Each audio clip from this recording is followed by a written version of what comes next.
Oi pessoal, tudo bem? Mais uma videoaula e a aula de hoje será sobre regência verbal. Vamos lá? O que é regência verbal?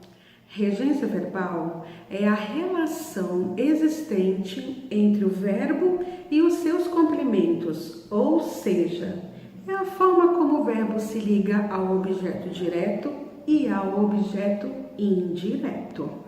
Essa ligação entre o verbo e os complementos verbais pode ser feita através do uso de uma preposição ou sem a presença de uma preposição. Exemplos: o médico assistiu o paciente.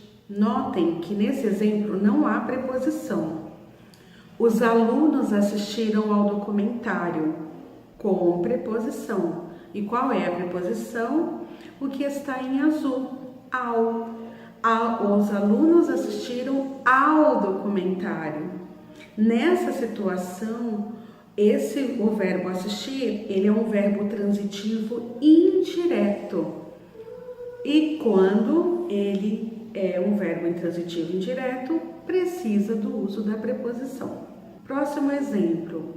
O secretário atendeu o cliente, sem preposição. O filho não atendeu ao chamamento da mãe, com preposição. Notem que eu dei dois exemplos. Um exemplo em que o verbo é transitivo direto e um outro exemplo que o verbo é transitivo indireto. Quando nós temos verbo transitivo direto, não usamos preposição. Quando temos o verbo intransitivo, tem que ter preposição. Lembrem que a regência verbal é só vocês prestarem atenção no verbo e se esse verbo ele precisa da preposição para ligar ou não. Só vai acontecer essa ligação entre o verbo e os complementos verbais. Lembrando que complementos verbais, objeto direto ou indireto, lembrem, só vou usar a preposição quando meu verbo for transitivo indireto. Sem preposição, verbo transitivo direto. Vamos conhecer alguns verbos transitivos indiretos que precisam da preposição? Vamos lá? Ou seja, é obrigado o uso da preposição. Verbo abdicar, abdicar de. A rainha abdicou de seu trono. Então, quando eu usar o exemplo do verbo abdicar, eu tenho que usar a preposição de. A rainha abdicou de seu trono. Ok? Verbo advertir, advertir a.